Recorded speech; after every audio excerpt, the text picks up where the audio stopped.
I sat alone on the curb outside my own house, my suitcase beside me, on the day my son kicked me out. It was my 68th birthday, and I had just lost my job. My hands shook as I clutched the worn leather handle of my bag, the one I'd carried since my husband died. I could still hear Michael's voice, sharp and cold, saying, "You're a burden now, Mom. We can't keep you here." The words cut deeper than the chilly October wind.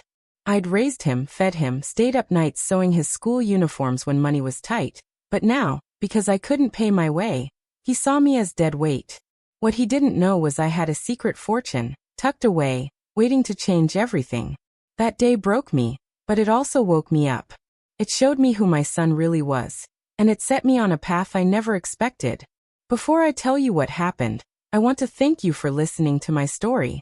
If you want to hear more stories like mine, please subscribe to BraveHer Voices. It means the world to me. Let me know in the comments where you're listening from and what time it is. Now let me take you back to how it all started. It was a Tuesday morning, gray and heavy with clouds, when I got the call from the library. I'd worked there for 27 years, dusting shelves, checking out books, smiling at kids who hid in the aisles with their novels. My boss, Linda, sounded tired. "Eleanor, I'm sorry," she said. "Budget cuts. We're letting go of part-timers. Your last day is Friday." My stomach dropped. I was 68, a widow, with no other income except my pension. And now that was gone too.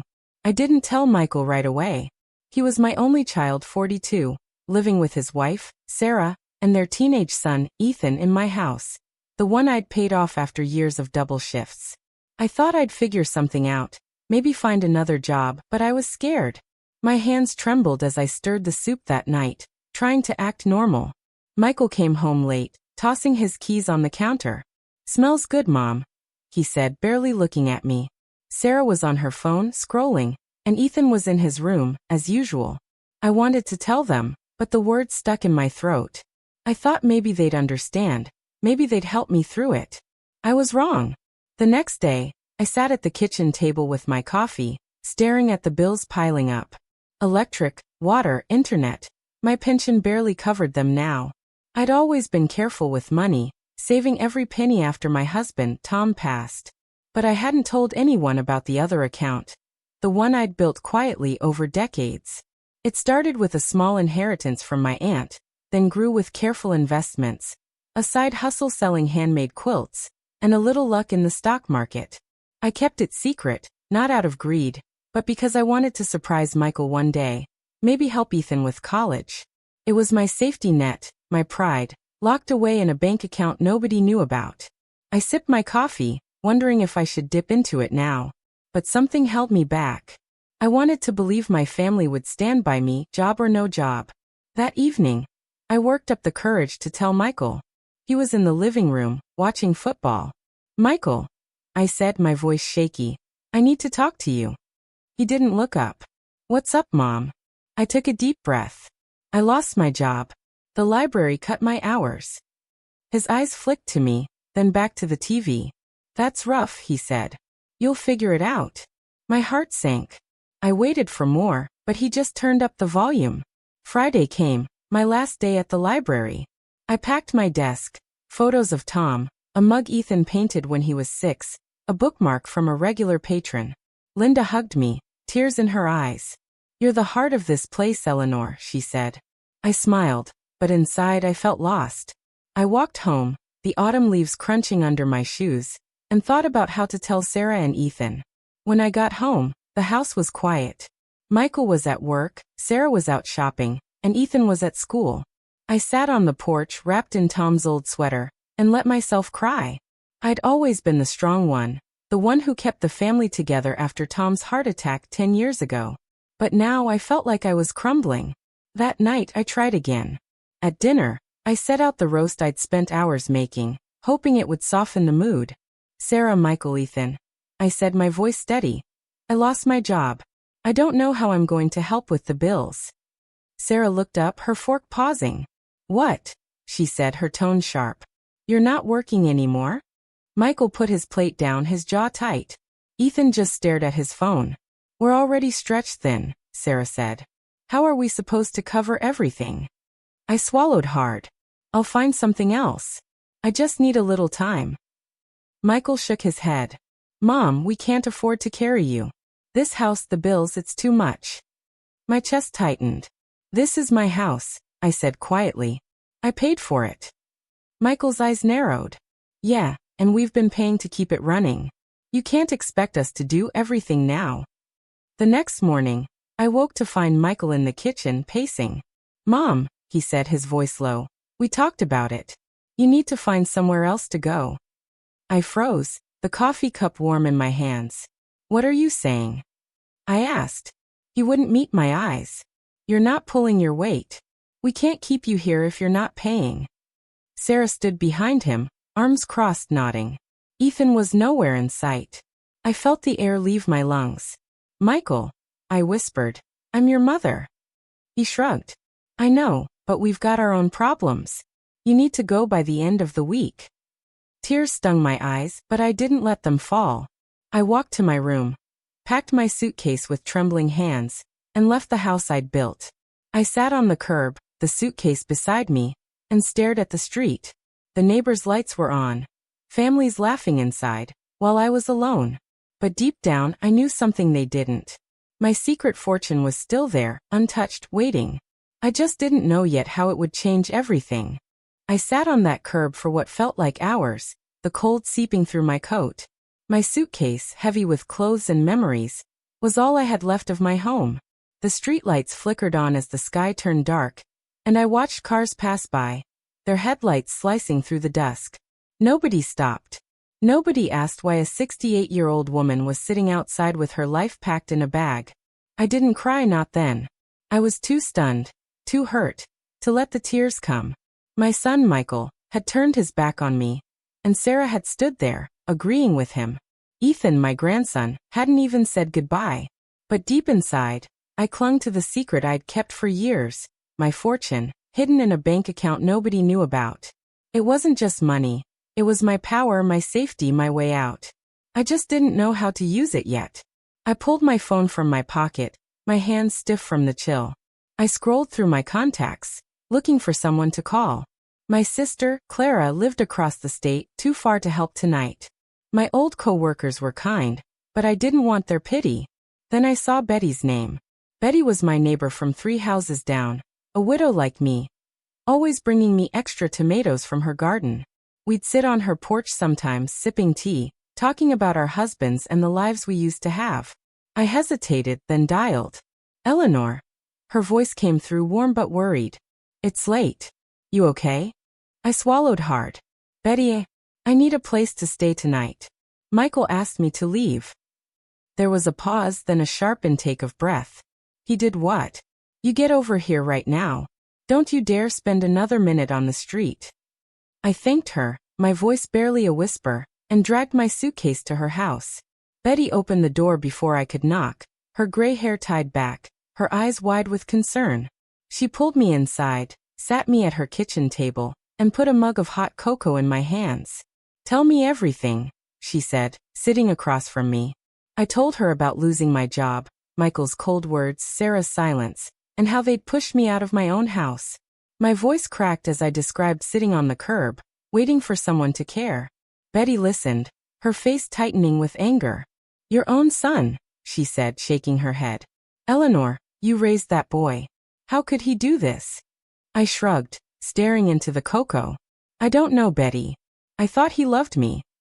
She reached across the table, squeezing my hand. He's lost his way. But you're not alone. You stay here as long as you need. I nodded, grateful, but my mind was spinning. I hadn't told her about the fortune, and I wasn't sure why. Maybe I wasn't ready to trust anyone yet. That night, I lay on Betty's guest bed, the quilt smelling faintly of lavender. I couldn't sleep. My phone buzzed on the nightstand, a text from Michael. Mom, where are you? You didn't say anything when you left. I stared at the screen, my heart pounding. He hadn't apologized, hadn't asked if I was okay, just wanted to know where I was. I didn't reply. Instead, I opened my banking app, checking the secret account. The balance was still there, a number so big it felt unreal. I'd saved it for years, dreaming of giving it to Michael and Ethan one day. Now, I wasn't so sure. I closed my eyes, picturing Michael's face when he told me I was a burden. The hurt burned, but it also sparked something new, a fire I hadn't felt in years. The next morning, Betty made pancakes, piling them high with syrup. "You eat," she said, sliding a plate in front of me. "We're going to figure this out." I smiled, but my mind was elsewhere. I needed to know what Michael was doing in my house. I called my old friend James, a retired accountant who'd helped me set up the secret account years ago. He answered on the first ring. "Eleanor, been a while," he said, his voice cheerful. "What's going on?" I told him everything. Losing my job, Michael kicking me out, and my worry about what he might do next. "I need to check if he's using my other accounts," I said. "The ones he knows about." James's tone turned serious. "Give me your login details. I'll look into it." I trusted James, he'd never let me down. That afternoon he called back. "Eleanor," he said, "you need to see this. Michael's been moving money from your checking account. Big amounts. Hotel bookings, new furniture, even a car payment." My heart sank. "How much?" I asked. He paused. "Almost everything you had in there. It's nearly empty." I gripped the phone, my breath catching. My son wasn't just kicking me out. He was taking everything I had left. I sat at Betty's kitchen table, the phone still in my hand after James's call. My checking account, the one I used for bills and groceries, was almost gone. Michael had taken it. Hotel bookings, furniture, a car payment, all while telling me I was a burden. My chest felt heavy, like someone had dropped a stone on it. I'd given him everything, worked late nights at the library to pay for his college, sold my old jewelry to buy him a car when he turned 18. And now he was stealing from me. But he didn't know about my secret fortune, the account I'd kept hidden for years. That money was my lifeline now, and I wasn't going to let him touch it. I looked up at Betty, who was washing dishes, her back stiff with worry. "Betty," I said, my voice shaky, "Michael's been taking my money." She turned, her hands dripping with soap. "What do you mean, taking?" I told her what James found. Her face hardened. "That boy's got no shame," she said. "You need to do something, Eleanor." I didn't know what to do, not yet. My mind was a mess, flipping between hurt and anger. I thought of my house, the one I'd paid for with years of sweat, now filled with Michael's things, his life, while I sat in someone else's kitchen. I wanted to confront him, but I was scared. What if he lied again? What if he made me feel small, like I didn't matter? Betty sat down, her eyes soft but firm. "You're stronger than you think," she said. "You've been through worse. Remember when Tom died? You kept going. You can do this too." Her words hit me hard. Tom's death had broken me, but I'd rebuilt my life, piece by piece. I wasn't ready to give up now. I nodded, wiping my eyes. "I need to see what's happening in my house," I said. Betty raised an eyebrow. "You're not going alone. I'm coming with you." We drove to my house that afternoon, the autumn air sharp through the car window. My heart pounded as we pulled up. The front yard looked different. New plants, a shiny mailbox, things I hadn't paid for. Betty squeezed my arm. "You've got this," she said. I took a deep breath and knocked on the door. Sarah answered, her face surprised, then annoyed. "Eleanor? What are you doing here?" she asked, blocking the doorway. "This is my house," I said, my voice steadier than I felt. "I want to come in." She hesitated, then stepped aside. Inside, everything was wrong. New furniture, a big TV, a rug I'd never seen. My old photos of Tom were gone, replaced with framed pictures of Michael and Sarah on vacation. My stomach twisted. "Where's Michael?" I asked. Sarah shrugged. "At work." "Why?" I didn't answer. I walked to my old bedroom, now Ethan's. My things were gone, stuffed in boxes in the corner. Betty followed, her hand on my shoulder. "They're erasing you," she whispered. I nodded, too angry to speak. That night, back at Betty's, I couldn't sleep. I kept seeing my house, changed like I'd never lived there. I opened my phone and checked my secret account again. The balance was still there, untouched. It was enough to start over, to buy a new place, to live the way I wanted. But I didn't want to run. I wanted my home back. I called James again. "I need to know how to protect my money," I said. "And how to get my house back." He was quiet for a moment. Eleanor, this is serious. Michael's actions could be fraud. You need a lawyer. He gave me the number of a woman named Margaret, a retired attorney who helped people like me. She's tough, James said. She'll know what to do. I wrote down the number, my hands shaking, not with fear now, but with purpose. I wasn't just fighting for my money. I was fighting for myself. The next morning, I met Margaret at a coffee shop. She was tall, with short white hair and a no-nonsense voice that made me feel safe. I told her everything. Losing my job, Michael kicking me out, the drained account, my secret fortune. She listened, taking notes, her face calm but focused. Eleanor, she said, your son's been committing financial abuse. We can freeze your accounts, report the fraud, and start legal action to reclaim your house. But it won't be easy. Are you ready? I thought of Michael's cold eyes, Sarah's silence, the boxes in my old room. I thought of the years I'd given them, the love I'd poured out, only to be thrown away. I'm ready, I said, my voice firm. Margaret nodded. Good. Let's start by locking down your accounts. That secret fortune? It's your power now. Use it wisely. I left the coffee shop feeling something I hadn't felt in weeks, hope. I sat in Betty's living room, staring at the lawyer's number on the piece of paper Margaret had given me. My heart was racing, but not just from fear anymore. There was a fire growing inside me, a need to take back what was mine. Michael had taken my money, my home, and my trust, but he didn't know about my secret fortune. That money, tucked away for years, was my strength now. I'd saved it for him and Ethan once, dreaming of their futures, but now it was my shield. Betty brought me a cup of tea, her eyes soft with worry. You're quiet today, Eleanor, she said, sitting beside me. What's on your mind? I took a sip, the warmth calming my nerves. I'm going to fight for my house, I said. Margaret thinks I can win. Betty smiled, but it was a sad smile. You're brave, she said. But be careful. Michael's not the boy you raised anymore. Her words stung, but I knew she was right. That afternoon, I called Margaret to start the process. Her voice was steady, like a rock I could lean on. Eleanor, we've frozen your checking account, she said. Michael can't touch what's left. And I've filed a fraud report with the bank. Now we need to prove the house is yours. I nodded, even though she couldn't see me. It's in my name, I said. I paid off the mortgage after Tom died. Margaret paused.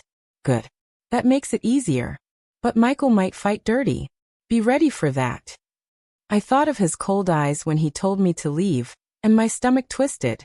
I'm ready, I said, though I wasn't sure I meant it. After we hung up, I checked my secret account again, just to be sure. The balance was there, untouched, a quiet promise of power. I closed my eyes, remembering the years I'd worked for that money. The late nights sewing quilts, the careful investments. It wasn't just money. It was my life, my choices. Later that day, I walked to the park near Betty's house, needing air to clear my head. The leaves were falling, red and gold, crunching under my shoes.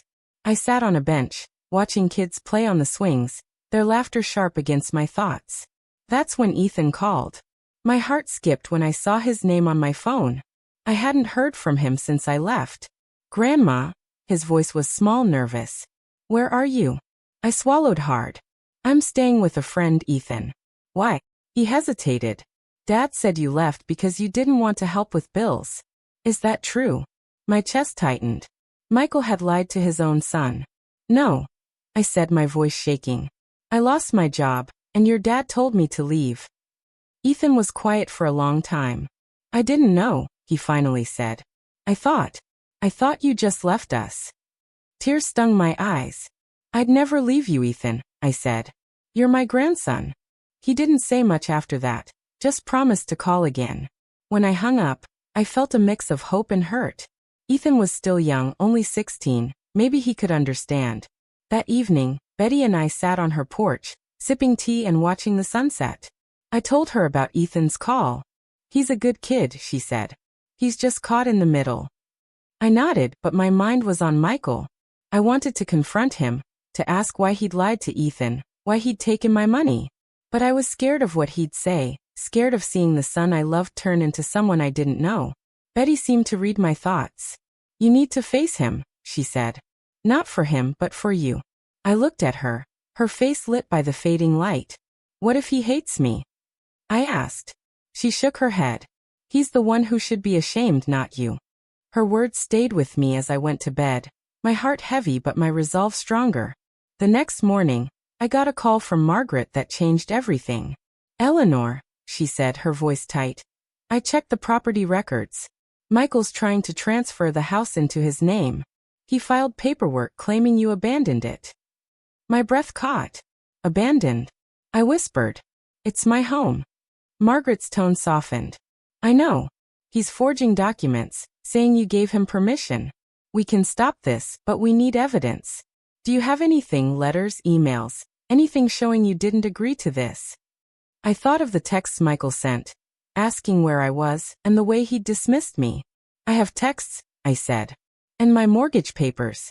They're at Betty's now. Margaret sounded relieved. Perfect. Bring them to my office tomorrow.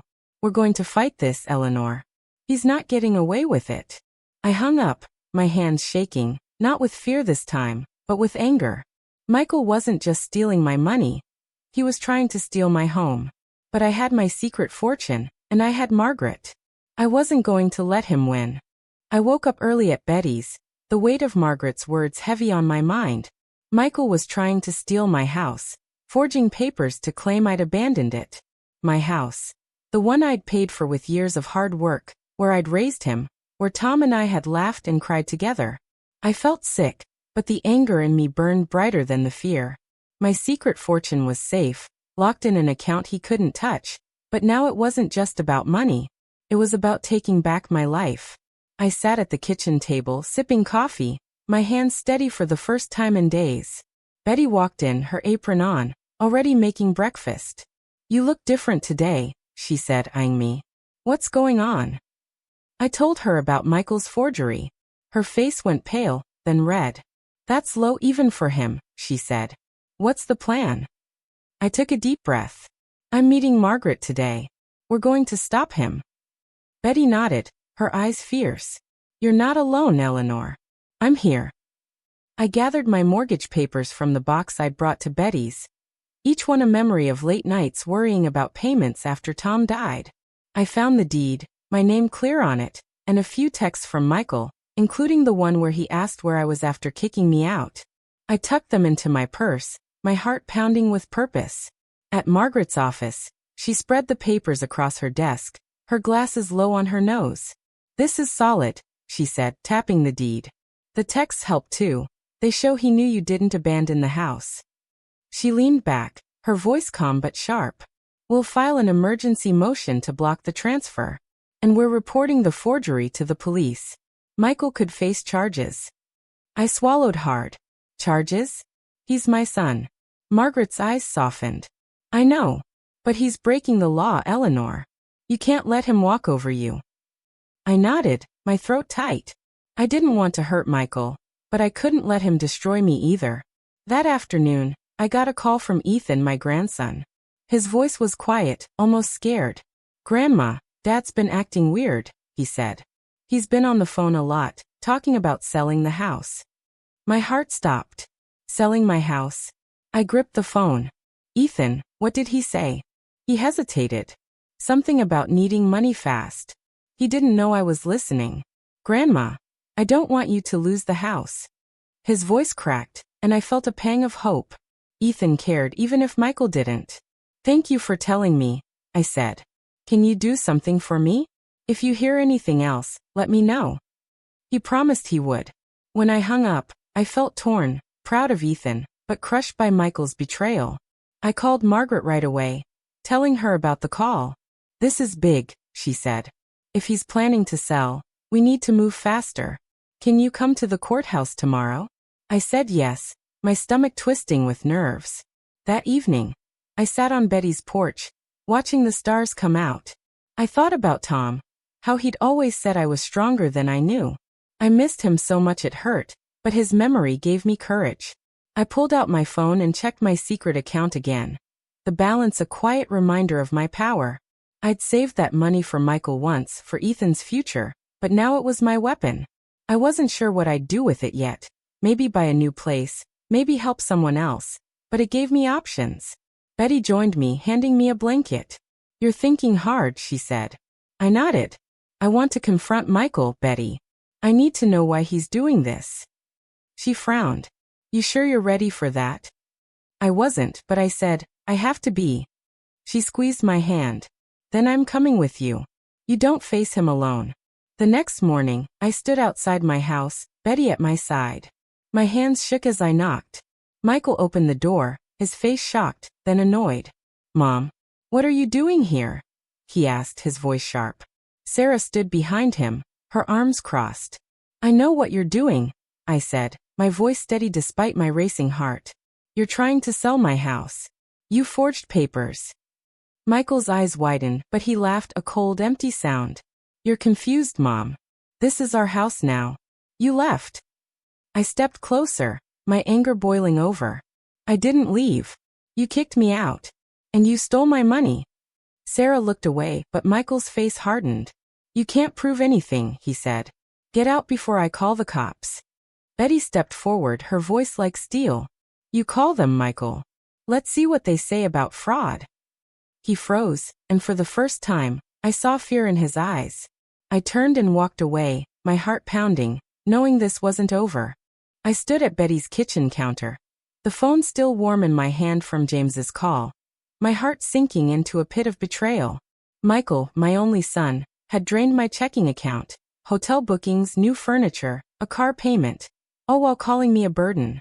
The words stung like a slap, each one a reminder of the nights I'd stayed up sewing his clothes, the years I'd worked double shifts at the library to keep a roof over his head. But he didn't know about my secret fortune, the account I'd built over decades with an inheritance from my aunt, quilt sales, and careful investments. It was my safety net, my pride, untouched and hidden. Now it was my lifeline. I looked at Betty, who was chopping carrots for soup, her knife steady but her eyes worried. "Betty," I said, my voice trembling, "Michael's taken almost everything from my account." She stopped, her hands frozen. "Everything?" she asked, her voice sharp. I nodded, telling her what James had found. Her face darkened. "Your own son," she said, shaking her head. "Eleanor, you can't let him get away with this." I sank into a chair, my mind spinning. The hurt was raw, like a wound that wouldn't close. I'd given Michael my love, my home, my trust, and he'd thrown it all away. I thought of my house, the one I'd paid off after Tom's heart attack, now filled with Michael's new things, his life, while I sat in Betty's kitchen, a guest in someone else's world. I wanted to scream, to confront him, but fear held me back. What if he lied again? What if he made me feel small, like I was nothing? Betty sat beside me, her hand warm on mine. "You're stronger than you think," she said. "You've been through worse. When Tom died, you didn't break. You kept going. You'll get through this too." Her words hit me like a wave, pulling up memories of Tom's funeral, the empty nights, the way I'd rebuilt my life step by step. She was right. I wasn't done yet. "I need to see what's happening in my house," I said, my voice firmer. Betty raised an eyebrow. "You're not going alone. I'm coming with you." We drove to my house that afternoon. The autumn leaves swirling in the wind, my heart pounding with every mile. The street looked the same, but my house felt like a stranger's. The front yard had new flowers, a shiny mailbox, things I hadn't paid for. Betty parked, her hand on my arm. "You've got this," she said. I nodded, though my knees felt weak, and walked to the door. I knocked, my hand shaking, and Sarah answered, her face surprised then cold. "Eleanor, what are you doing here?" she asked, standing in the doorway like a guard. "This is my house," I said, my voice steadier than I felt. "I want to come in." She hesitated, her eyes narrowing, then stepped aside. Inside, everything was wrong. My old couch was gone, replaced with a leather one. A big TV hung on the wall, and my photos of Tom were missing, swapped for pictures of Michael and Sarah on a beach somewhere. My stomach churned. "Where's Michael?" I asked. Sarah shrugged, her phone in her hand. "Work. Why do you care?" I didn't answer. I walked to my old bedroom, now Ethan's, and saw my things stuffed in boxes, my life packed away. Betty followed, her voice low. "They're erasing you, Eleanor." I nodded, too angry to speak, my hands clenched. Back at Betty's that evening, I couldn't sit still. I paced the living room, picturing my house, changed like I'd never existed. I opened my phone, checking my secret account. The balance was there, a number so big it felt like a dream. I'd saved it for Michael and Ethan, for their futures, but now it was mine alone. I thought about using it, maybe renting a place, starting over, but I couldn't let go of my home. It was more than a house. It was Tom's laughter, Michael's first steps, my memories. I called James again, my voice urgent. I need to protect my money, I said. And I want my house back. He was quiet for a moment, then said, Eleanor, this is serious. Michael's actions sound like fraud. You need a lawyer. He gave me Margaret's number, a retired attorney who helped people like me. She's tough, he said. She'll fight for you. I wrote it down, my hands trembling, not with fear now, but with purpose. I wasn't just fighting for my house. I was fighting for myself. The next morning, I met Margaret at a coffee shop, her short white hair and sharp eyes making me feel safe. I told her everything. Losing my job, Michael kicking me out, the drained account, my secret fortune. She listened, scribbling notes, her face calm but focused. Eleanor, she said, your son's committing financial abuse. We can freeze your accounts, report the fraud, and start legal action to reclaim your house. But it won't be easy. Are you ready? I thought of Michael's cold words, Sarah's silence, the boxes in my room. I thought of Tom, how he'd tell me to stand tall. I'm ready, I said, my voice strong. Margaret nodded. Good. We'll start by locking down your accounts. That secret fortune? It's your weapon now. Use it wisely. I left the coffee shop, my heart lighter, but the weight of facing Michael lingered. I wasn't just his mother anymore. I was his opponent. That night, I lay in Betty's guest room, the quilt soft against my skin. I couldn't sleep, my mind replaying the day. I thought of Ethan, my grandson, who hadn't spoken to me since I left. I wondered if he knew what his dad was doing, if he cared. I pulled out my phone and texted him, my fingers hesitant. Ethan, I'm staying with a friend. I miss you. Can we talk? I waited, expecting nothing, but my phone buzzed. Grandma, I'm sorry, he wrote. I didn't know Dad made you leave. Are you okay? Tears filled my eyes. Ethan cared. I texted back, I'm okay. I just want to come home. I love you. He didn't reply, but his words gave me hope. I closed my eyes, picturing my secret fortune, safe and waiting. Tomorrow I'd fight harder for my house, for Ethan, for me. I sat at Betty's kitchen table, the morning light filtering through the curtains, my hands wrapped around a coffee mug. Margaret's words from yesterday echoed in my mind. Michael's actions were financial abuse, and we could fight him. My house, the one I'd paid for with years of sweat, was at stake, and my secret fortune, hidden in an account nobody knew about, was my strength. I'd saved it for Michael and Ethan once, dreaming of their futures, but now it was my shield. Betty walked in, her apron tied tight, her eyes searching my face. You're thinking hard, Eleanor, she said, sliding a plate of toast in front of me. I nodded, my throat tight. Margaret's starting the legal fight today. I'm scared, Betty. What if Michael hates me? She sat across from me, her face soft but firm. He's the one who should be ashamed, not you. You raised him, gave him everything. He's the one breaking this family. Her words hurt, but they were true. Michael wasn't the boy I'd known anymore. I called Margaret that morning, my voice shaky but determined. What's the first step? I asked. She was all business, her tone steady. We've frozen your checking account, she said. Michael can't touch what's left. I'm filing a fraud report with the bank, and we'll start legal action to secure your house. The deed's in your name, right? I nodded, though she couldn't see me. Yes, I paid off the mortgage after Tom died. Margaret's voice softened. That's good. It makes our case strong. But Michael might fight dirty. Be ready. I thought of his cold eyes when he told me to leave, and my stomach twisted. I'm ready, I said, though doubt gnawed at me. After we hung up, I checked my secret account, the balance a quiet promise. It was enough to start over, to fight this battle, to rebuild. But I didn't want to run. I wanted my home, my memories, my life. That afternoon, I walked to the park near Betty's house, needing to clear my head. The leaves were bright red, falling like confetti, and kids laughed on the swings. I sat on a bench, watching them, remembering when Michael was that small, chasing butterflies, calling for me. My phone buzzed, pulling me back. It was Ethan, his voice small. "Grandma, where are you?" My heart skipped. I hadn't heard from him since his text.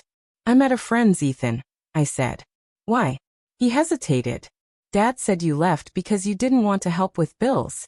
Is that true?" My chest tightened. Michael had lied to his own son. "No," I said, my voice shaking. "I lost my job, and your dad told me to leave. He's been taking my money too."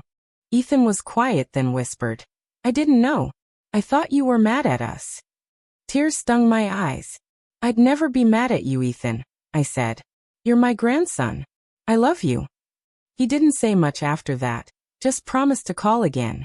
I hung up, hope and hurt mixing in my chest. Ethan cared, but he was caught in Michael's lies. That evening, Betty and I sat on her porch, sipping tea, the air cool and sharp. I told her about Ethan's call. "He's a good kid," she said, her eyes warm. "He's just stuck in the middle." I nodded, but my mind was on Michael. I wanted to face him, to ask why he'd lied, why he'd taken everything. But I was scared of what I'd see in his eyes. Betty seemed to read my thoughts. "You need to confront him," she said.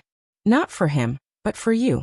I looked at her, the sunset painting her face gold. "What if I can't?" I asked. She shook her head. "You can. You're not alone, Eleanor." Her words stayed with me, heavy and true. I thought of Tom, how he'd always said I was tougher than I knew. I missed him so much it ached, but his memory pushed me forward. The next morning, Margaret called with news that turned my world upside down. "Eleanor, the bank found something," she said, her voice tight. "Michael didn't just drain your account. He applied for a loan against your house, using forged documents. If it goes through, he'll get thousands and you'll lose everything." My breath caught. A loan? My house wasn't just walls. It was Tom's voice in the morning, Michael's drawings on the fridge, my safe place. "Can we stop it?" I asked, my voice trembling. "We're trying," Margaret said. "I've alerted the bank, but we need to act fast. Meet me at the bank tomorrow. Bring your ID and any proof you own the house." I hung up, my hands shaking, not just with fear, but with rage. Michael thought he could take it all, but he didn't know about my fortune. I looked at Betty, who'd overheard. "He's not getting away with this," I said, my voice hard. She nodded, her eyes fierce. "No, he's not. Let's fight, Eleanor." I spent the rest of the day digging through my papers at Betty's, finding the deed, my mortgage records, anything to prove the house was mine. Each document was a memory, late payments, sleepless nights, Tom's proud smile when we paid it off. I found a letter Michael wrote me years ago, thanking me for always being there. I cried, the paper crumpling in my hands. How had we come to this? That night, I sat with Betty, telling her about the letter. "People change," she said softly. "But you're still you, Eleanor. You're still fighting." I nodded, wiping my eyes. I thought of my secret fortune, safe and waiting. It wasn't just money. It was my choice, my power. Tomorrow, I'd face the bank and soon Michael. I wasn't running anymore. I sat in Betty's living room, my phone clutched tight, Ethan's text about Michael's meeting with a developer burning in my mind. My house, where Tom and I had painted walls and planned our future, was slipping through my fingers. Michael thought he could sell it, erase me, but he didn't know about my secret fortune, the money I'd saved for years hidden away. It was my power, my way to fight back. I wasn't the broken woman he'd kicked out. Betty brought me tea, her eyes soft but worried. "You're thinking hard, Eleanor," she said, sitting beside me. I told her about Ethan's message, Michael meeting a man in a suit at the coffee shop on Main Street, 2 p.m. "He's selling my house," I said, my voice trembling. Betty's face hardened. "Not if we stop him. You're not alone." Her words steadied me, but the pain of Michael's betrayal cut deep, like a knife twisting in my chest. I texted Ethan, my fingers hesitant. "Can you confirm the time and place?" I hated asking him to spy, but my home was at stake. He replied quickly. 2 p.m. Main Street coffee. I heard Dad on the phone. Be careful, Grandma. My heart swelled with pride and worry. Ethan was risking so much. I called Margaret, my voice urgent. Ethan says Michael's meeting the developer today, 2 p.m., at the coffee shop. Margaret's tone was sharp. Perfect. We'll go observe and get proof. If he's pushing the sale, we can use it in court. Can you handle seeing him? I swallowed hard, picturing Michael's cold eyes. Yes, I said, though fear gripped me. Good, Margaret said. Meet me there at 1:30. Bring Betty if you need her. I looked at Betty, who nodded before I could ask. I'm coming, she said, her voice fierce. You don't face him alone. At 1:30, we parked across from the coffee shop, the autumn sun casting long shadows. My hands shook as I watched people enter, the bell above the door jingling. Margaret arrived, her briefcase in hand, her face calm but focused. Stay discreet, she said. We need photos, maybe overhear something. I nodded, my stomach churning. Then I saw Michael, wearing a new jacket, shaking hands with a man in a suit. They sat by the window, papers spread out, my address visible on one. My heart pounded. That was my house they were discussing. Betty squeezed my hand. Stay calm, Eleanor. We're just watching. But I couldn't stay calm.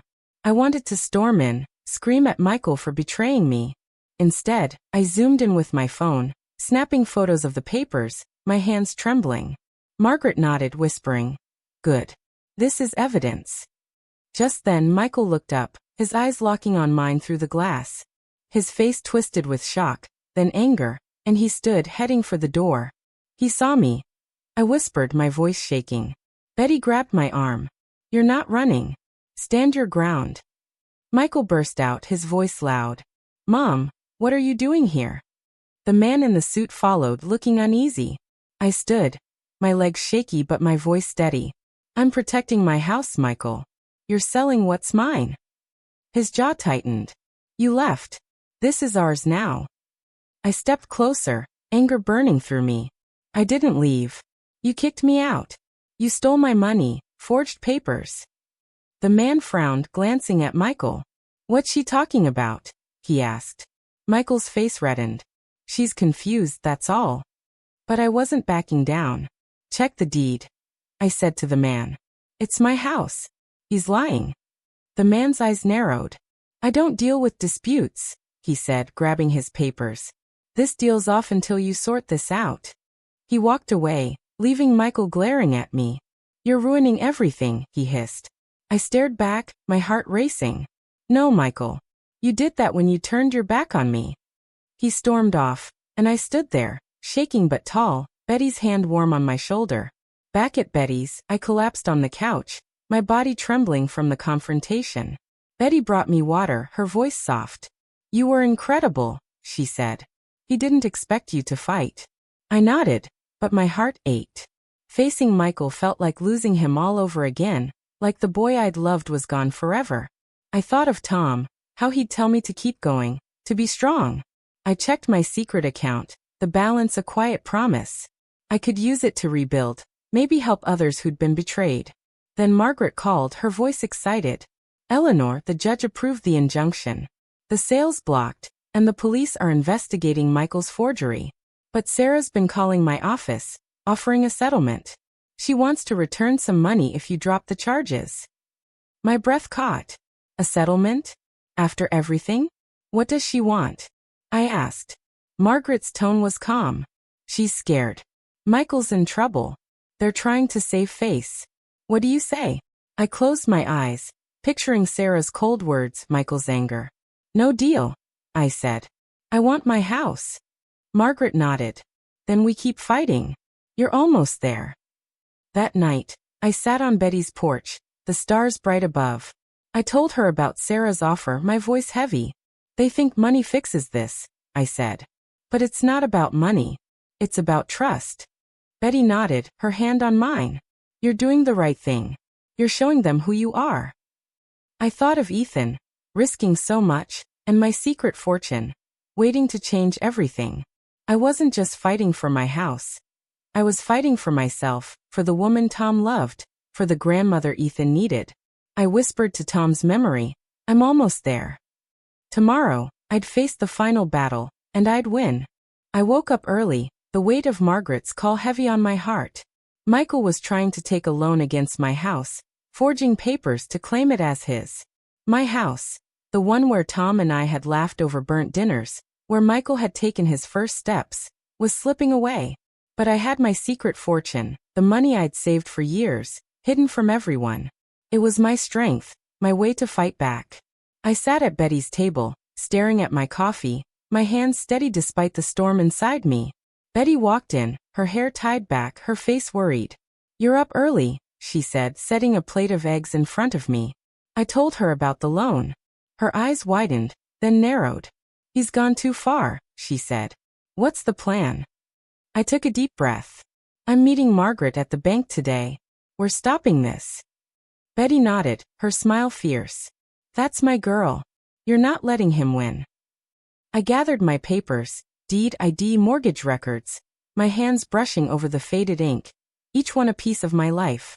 I thought of Tom, how proud he'd been when we paid off the house, how he'd hugged me under the porch light.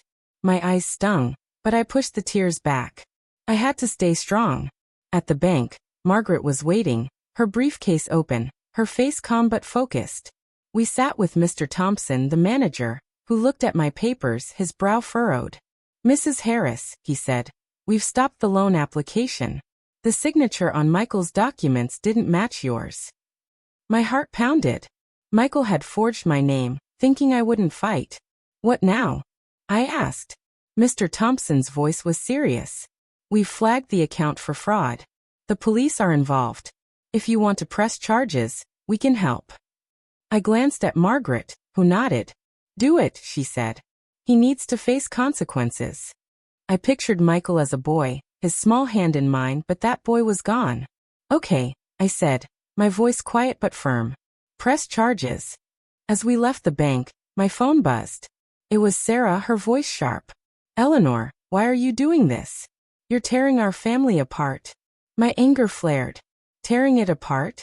I said, my voice rising.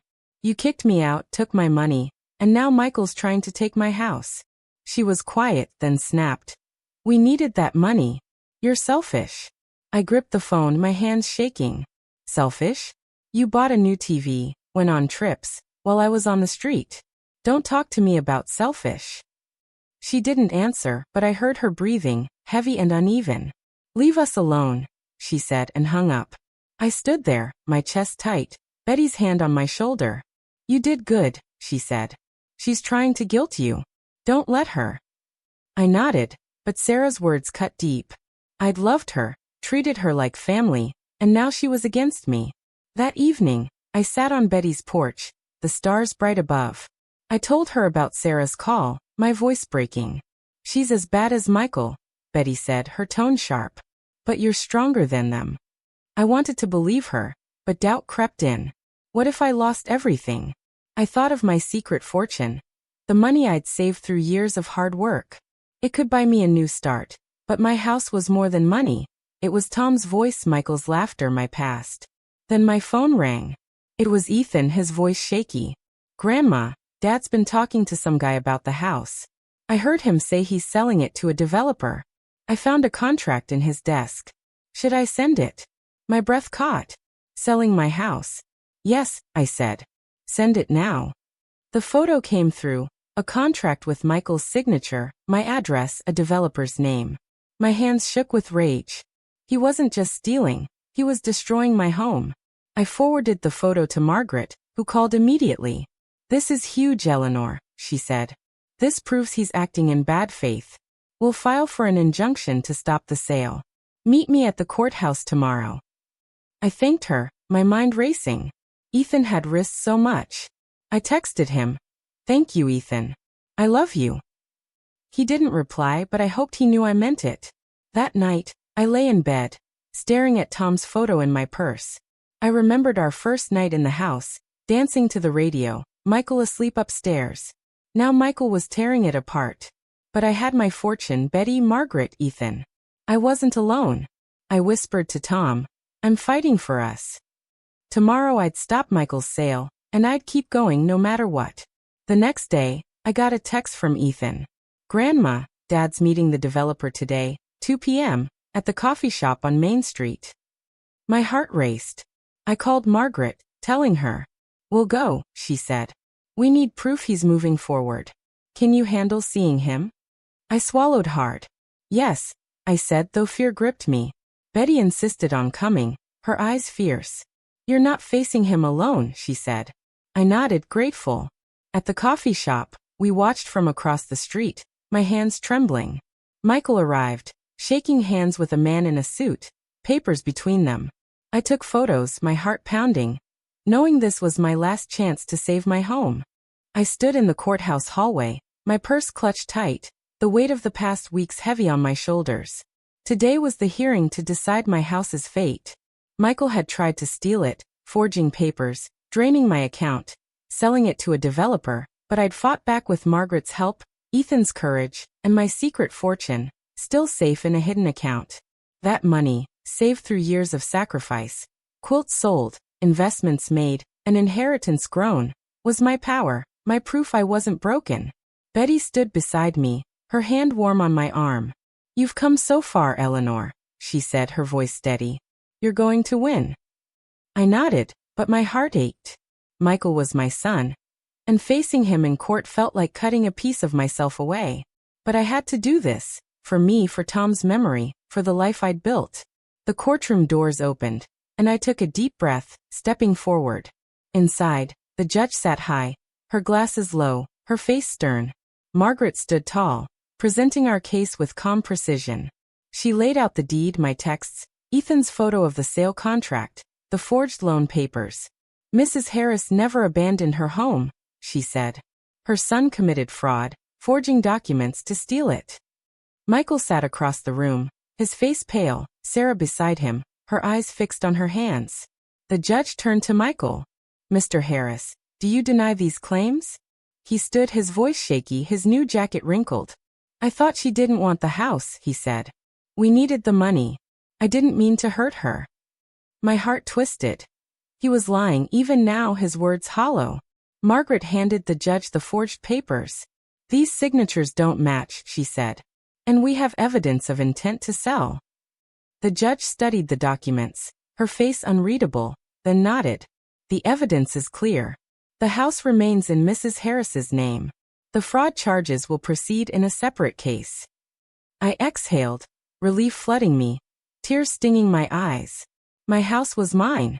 As we left the courtroom, Michael approached, his eyes desperate, Sarah trailing behind.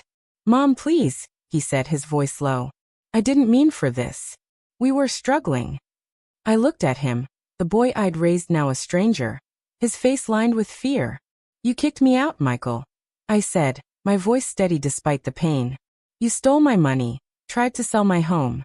You don't get to say sorry now. Sarah stepped forward, tears streaming down her face. Eleanor will pay you back, she said. Don't let Michael go to jail. I shook my head, my anger mixed with sorrow. It's not about money, I said. It's about trust. You broke that, both of you. Michael's face crumpled, but he didn't argue. Sarah grabbed his arm, pulling him away, her sobs echoing in the hall. I turned to Betty, who hugged me tight. You did it, she whispered. I nodded, tears falling. I'd won my house, but I'd lost my son. It hurt, but I felt free. Outside, Margaret joined us, her smile warm. You were incredible, Eleanor, she said. You fought like a lion. I wiped my eyes, managing a small smile. I couldn't have done it without you, I said. She shook her head. This was all you. Your strength, your evidence, your heart. Her words sank in, and for the first time, I believed I was strong. I thought of my secret fortune, the money I'd saved for Michael and Ethan, now my lifeline. I could use it to rebuild, to help others, to live the way Tom would have wanted. As we drove back to Betty's, I called Ethan, needing to share the news. Grandma, he answered, his voice nervous. Ethan, I got the house back. I said, my voice soft. Thank you for helping me. He was quiet, then said, I'm glad. I'm sorry about Dad. I didn't want this. My heart ached for him, caught between us. You don't have to be sorry, I said. Come visit me soon, okay? I love you. He promised he would, and I hung up, hoping we could heal. A week later, I walked into my house, the key heavy in my hand. Michael and Sarah had moved out, leaving my things in boxes, their new furniture gone. I ran my fingers along the walls, picturing Tom's smile, Michael's laughter as a boy, Ethan's painted mug on the counter. The house felt empty but mine. I used some of my secret fortune to fix it. New paint, my old photos back up, a cozy chair for the porch.